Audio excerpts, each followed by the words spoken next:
Mini Metro and its follow-up Mini Motorways, you work on maps.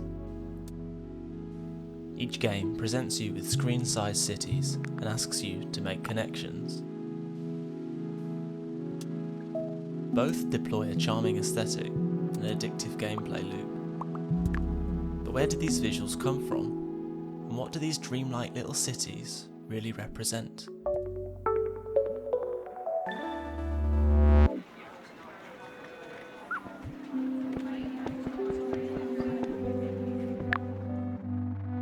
In 1931, the network of subterranean rail lines that made up London's underground train system was already complicated to navigate. Separately operated train companies had begun to unify under the identity of the London Underground. Packed densely into the heart of the capital, the various stations, lines and connections were overlaid on travel maps like the twisted roots of an ancient tree, winding around the contours of the city they fed. These geographically accurate maps were confusing to look at and not always easy for passengers to use. Enter Harry Beck. Beck had worked at the London Underground Signals Office as a technical draftsman, drawing diagrams of circuitry and systems. He was of the opinion that geographic accuracy was a greatly overrated trait in these maps. In his job, he demonstrated how current flowed through wiring, how minute, complicated systems connect, and in this realm, clarity was key. Simple lines and symbols were the most communicative tools in the draftsman's toolbox, used to demystify the realities of messy cables and components. Beck felt the tube map could be abstracted in much the same way, could be neatened and organised in a layout that, whilst not geographically true, would be far easier to read and understand. His first attempt, in 1931, removed all references to the world above, straightening and spacing everything along tidy lines. Upon submission, his map was viewed sceptically by those in charge, who considered it too divorced from reality. But Beck was insistent, and a trial leaflet version of his map was published. It was a hit with passengers. From 1933 onwards, his map was rolled out fully across the network. Harry Beck's style is still evident on the tube map of today, and his perspective has inspired many subsequent designers, including those of Mini Metro.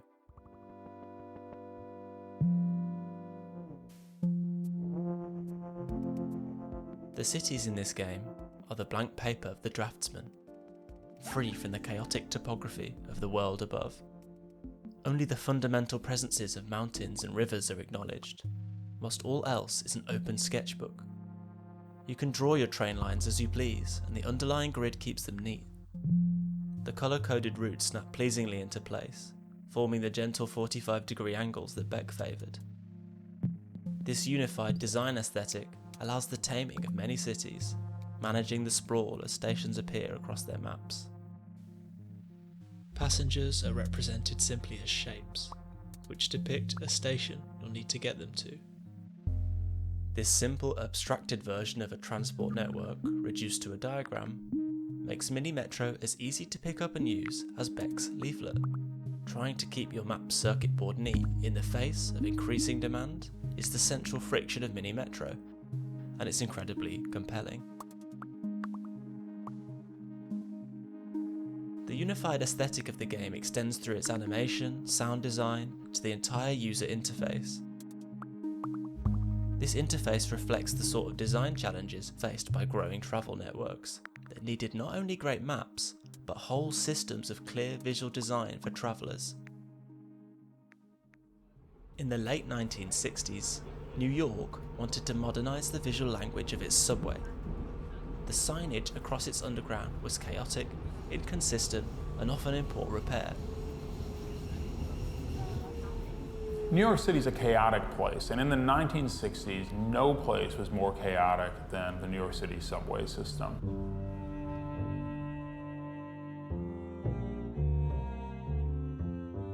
If you went down to the subways in the mid-60s, what you'd encounter is this profusion of signs They were completely inconsistent, not just inconsistent graphically, but inconsistent in terms of the way they described things, where they were placed, how they were made. You didn't know where to look, you didn't know where to go.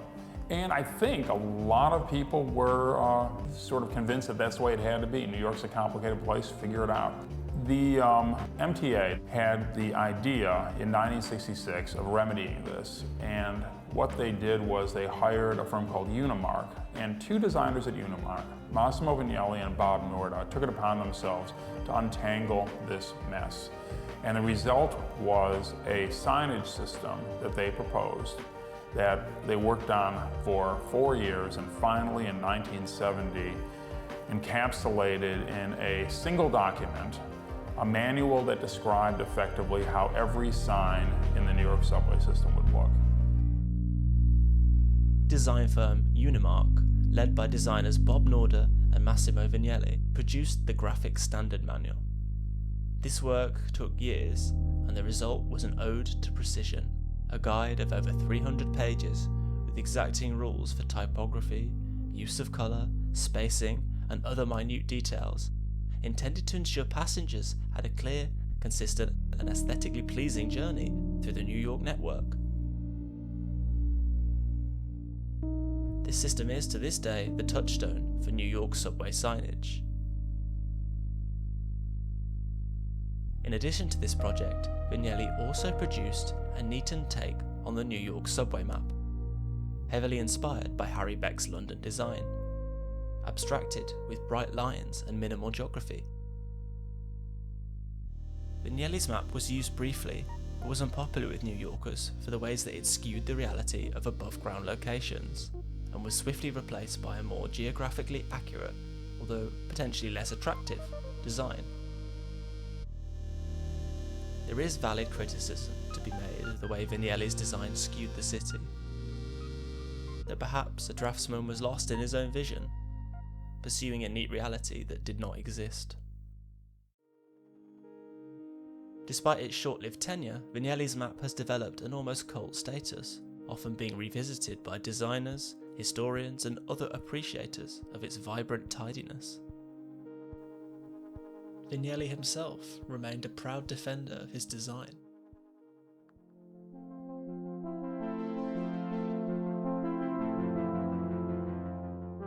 So it's a controversial thing. It's funny, but I realized the other day the mistake I made. So this is really the most clear kind of map I have ever seen, in terms of information for the subway. It's very simple. Every line has a color. Every subway line has a color. In reality, they already have it. And every station has a dot.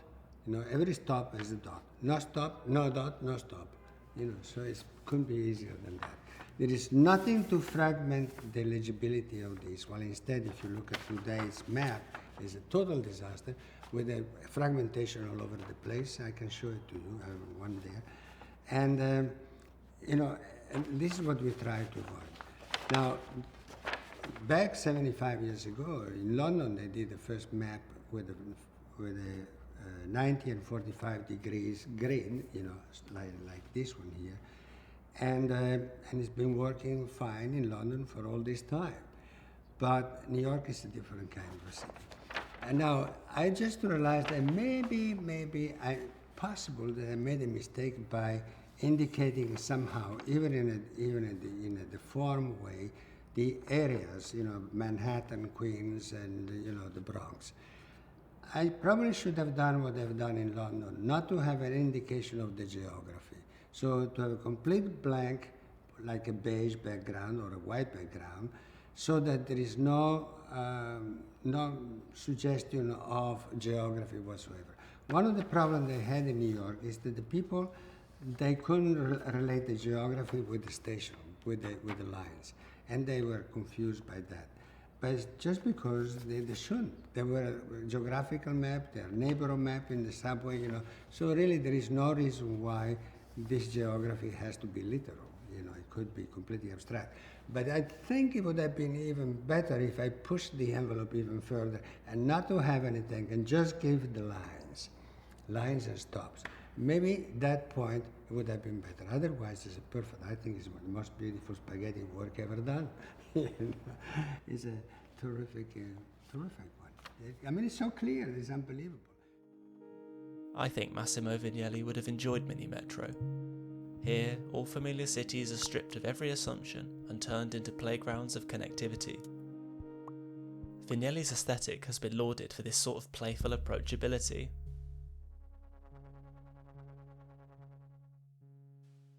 His designs can look almost like children's books or Fisher-Price toys with bright colours and big fat grippable curves. The aesthetic of Mini Metro is full of this sense of childlike play. It has both an accessibility to its design and also a sense of dreamlike power fantasy that comes from imaginative play. Much like a toddler with a set of colourful blocks, players must be willing to knock things down and start again, to reorder all their train lines many times over. In the cities of Mini Metro, very little is immutable. If you can draw it, then it appears. If it is no longer pleasing, it can be erased.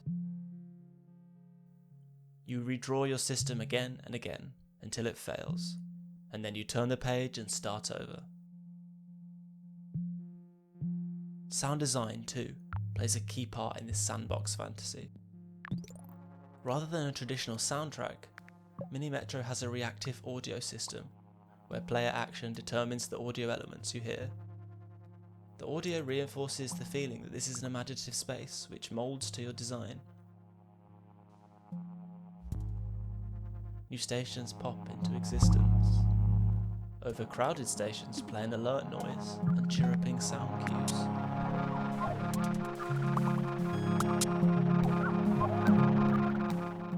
These small, synthetic chirps are astonishingly evocative of a busy station, of crowds and impatience, serving as an effective reminder of the people a design is intended to serve.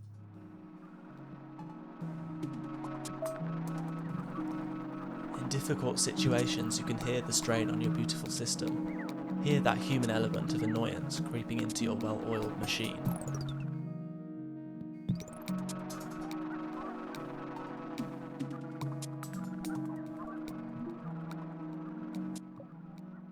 The very nature of underground railways as a closed, public system is part of what makes these dreamlike designs work so well. Those sealed tunnels exist on a different plane, concealed beneath cities like wires inside casing, emitting that low, satisfied hum of current flowing.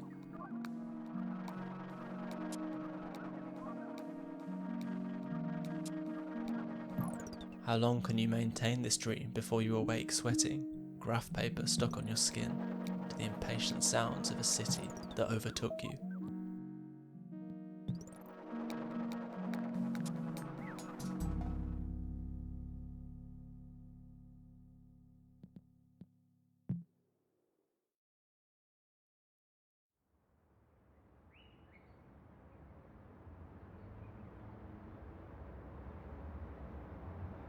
In Mini Motorways, there is no more hiding under the surface, no more closed system.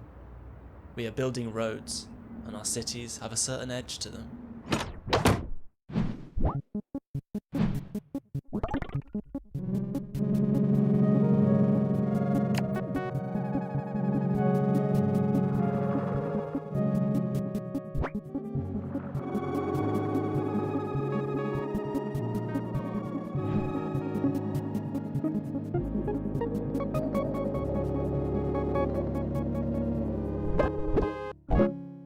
For Mini Motorways, players have a set number of road tiles with which to link houses and businesses, so that cars can travel to and from their colour-coded jobs.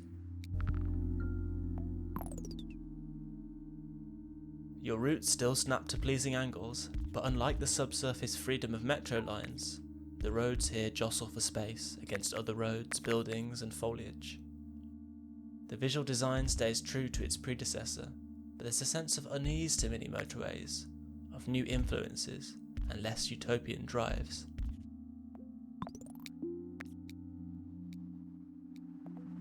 Whereas Mini Metro tasked you with designing a travel network, here you are more explicitly creating a system for capital. Where before you had passengers and destinations, this time you manage homes and businesses. There's an inflection in the visual language that reflects this shift, with the classic design taking on elements from modern mapping applications, most notably the pin icon. It's not clear what the jobs are in the large buildings, but above each location hovers pins. These pins are inspired by Google Maps pin icon, used to mark significant locations, which has become a ubiquitous symbol of the fusion between maps and technology. Unlike the tube maps, where designers created order for users, in many digital maps the most common customers are advertisers. What pins you see on your maps is modelled on consumer habits and the flow of advertising spend, more than the vision of a designer. This identity is pervasive.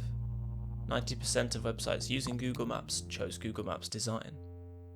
On each and every one, pins clamour for attention, trying to direct money in their favour. And so it is in Mini Motorways, where you must address every pin with a transactional visit. The game reflects the way that technology businesses use maps, with live tracking deliveries, taxis, and takeaways, how these companies have utilised the toy-like aesthetics to dehumanise labour and make their services seem simple and appealing. Tiny cars ready to serve at a moment's notice, nosing out of their garages, eager to work, to earn. Tiny houses look fit only to store vehicles and resemble Monopoly pieces stacked together for maximum profit. This shift affects the whole game. Pressure points no longer come from a station containing too many people, but from monolithic buildings not meeting their endless quotas. The pins grow in size, demanding more. Gone are the busy human chirrups of the crowded platform, leaving only the alert notification noise.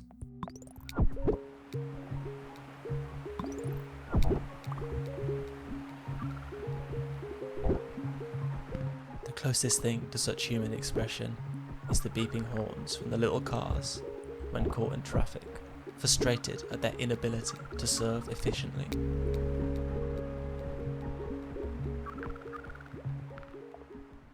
Unlike trains running hidden, roads bound cities tightly. Houses, streets, neighbourhoods, centres and outskirts are all defined by their place on the chain of highways, by how close a car can get. Roads become the essential veins of the city. A sad sound cue plays as you run your road tiles through foliage, destroying their greenery to serve the greater whole. Bridges pave over rivers. Eventually, the motorway flowers. When the American term freeway was coined, the key difference from existing roads like highways or parkways was that the freeway was intended solely for movement. Properties near freeways had no legal rights to access, or to light, or even to air. The freeway or motorway is the road unbound for the car and only the car, unshackled from all other consideration, a space of pure transport, mutated to achieve the efficiencies that the metro possesses naturally. In Mini Motorways, the motorway itself is the most powerful tool you have at your disposal. Where traffic lights and roundabouts often have only the smallest effect on congestion, where road tiles are constrained by supply and space, the mighty motorway is of unlimited length, able to vault roads, buildings and rivers.